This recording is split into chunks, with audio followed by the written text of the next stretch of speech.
जब भी कोई क्राइम होता है हम में से कई लोग ये पूछते हैं कि इसमें नया क्या है। ये तो फला फला के साथ भी हुआ था।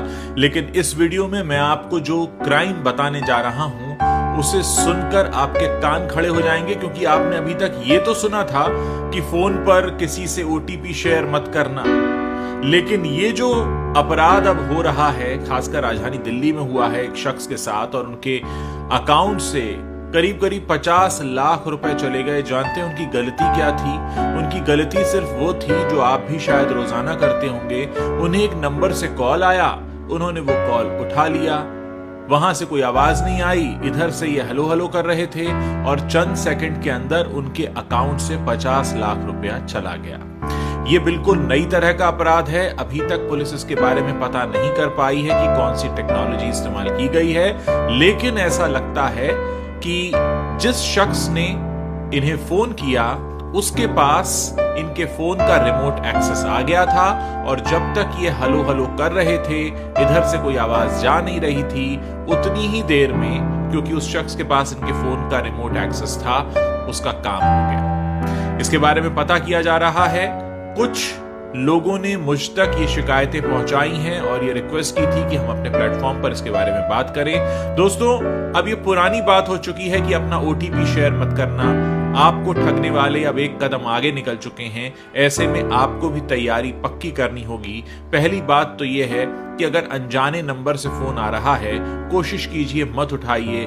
किसको अगर जरूरी आपसे काम होगा तो आपको एसएमएस कर लेगा, नहीं तो आजकल व्हाट्सएप या टेलीग्राम तो सबके फोन में होता है, वहां से कोई मैसेज आ जाएगा। क्योंकि आप नहीं जानते कि आपको आ रही ये जो मिस कॉल है, जिसको आप उठाएंगे और उधर से आवाज नहीं आएगी, उतनी देर में आपके फोन से क्या कुछ हो चुका होगा। क्योंकि आपके हाथ में जो फोन है, ये फोन नहीं, असल में आपके दिल की धड़कन है। क्योंकि आपका बैंक अकाउंट से लेकर आप किससे मिलते हैं, कहां जाते हैं, कहां खाते हैं, क्या खरीदते हैं, क्या पहनते ओढ़ते हैं, किससे क्या बातें चल रही हैं, सब कुछ इस फोन को पता है। और सोचिए किसी ने अगर इसका रिमोट एक्सेस ले लिया तो वो आपके साथ क्या क्या कर सकता है। और बहुत सारे लोग तो आजकल पेटीएम और गूगल पे वगैरह जो ई वॉलेट्स हैं उनको भी यूज करते हैं। आप सोचिए कि उन तक भी एक्सेस हो सकता है उस व्यक्ति का। ये बिल्कुल नई तरह का अपराध है, इसके बारे में बात होनी चाहिए। ये जो फोन जिसे हम अपने हाथ में लिए घूमते हैं, जिससे ऐसा लगता था कुछ समय पहले तक कि हम फोन रखते हैं, अब ऐसा लगने लगा है कि फोन ने हमें रखा हुआ है, क्योंकि इसके बिना हम रह नहीं सकते। ये जहां चार्जिंग पे लगता है, हम भी उसके आसपास मंडरा रहे होते हैं, क्योंकि इसके पास हमारी वो जानकारी है जो शायद कई बार हमारे लाइफ पार्टनर और हमारे माता पिता को भी नहीं होती। उतना कुछ जानता है ये फोन। और सोचिए इसकी एक्सेस अगर किसी और को लग गई तो क्या होगा। इस समय, पिछले कुछ समय के दौरान बहुत तेजी से साइबर अटैक्स के मामले बढ़े हैं। 2022 में एक रिपोर्ट प्रकाशित हुई थी जो ये बताती है कि इस दुनिया में हर 40वें सेकंड में कहीं ना कोई साइबर अटैक हो रहा होता है।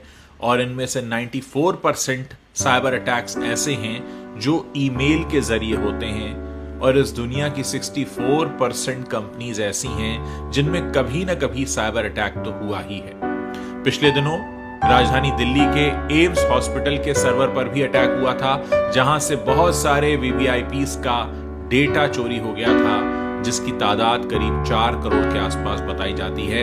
यानी इस तरह के अटैक्स जो हो रहे हैं वो कहीं ना कहीं हमें अंदर से खोखला कर रहे हैं। हमें उनके लिए तैयार भी होना होगा। हमारी जो सुरक्षा और जांच एजेंसीज हैं उनको खुद भी स्मार्ट बनना होगा, उनसे ज्यादा स्मार्ट जो कि किसी गांव या कहीं पर बैठकर इस क्राइम को करते हैं। नेटफ्लिक्स पर जामतारा हमने देखा था, उस वक्त हमको पता चला कि किस तरह से इस तरह के अपराध को अंजाम दिया जाता है।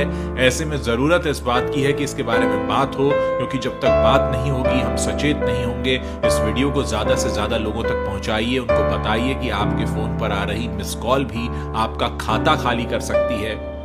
इसलिए बहुत जरूरी है कि आप सचेत रहें, और अगर आपके साथ कुछ भी ऐसा होता है तुरंत पुलिस को सूचित करें, क्योंकि आपकी जो गाढ़ी कमाई इस समय बैंक में है, जिसका एक्सेस आपके फोन से होता है, कहीं ऐसा ना हो कि आपको कोई मिस कॉल देकर आपकी वो सारी कमाई चुरा ले। ऐसा हुआ है, राजधानी दिल्ली में हुआ है। सिर्फ 2 दिन पुरानी घटना है।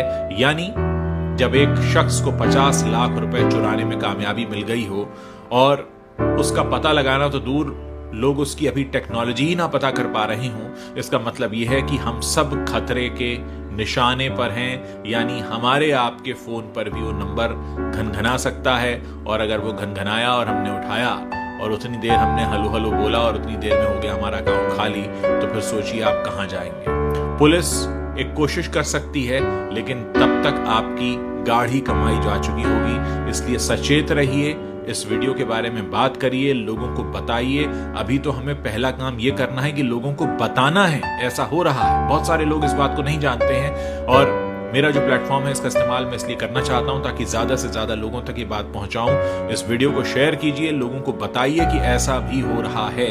अब वो OTP शेयर मत करना वाली बातें हो चुकी हैं पुरानी, अब सब समझदार हो चुके हैं। इसलिए इस तरह का गुनाह और अपराध करने वालों ने नया तरीका निकाल लिया है। इस नए तरीके से फिलहाल बचने का उपाय जो मुझे समझ में आता है वो यही है।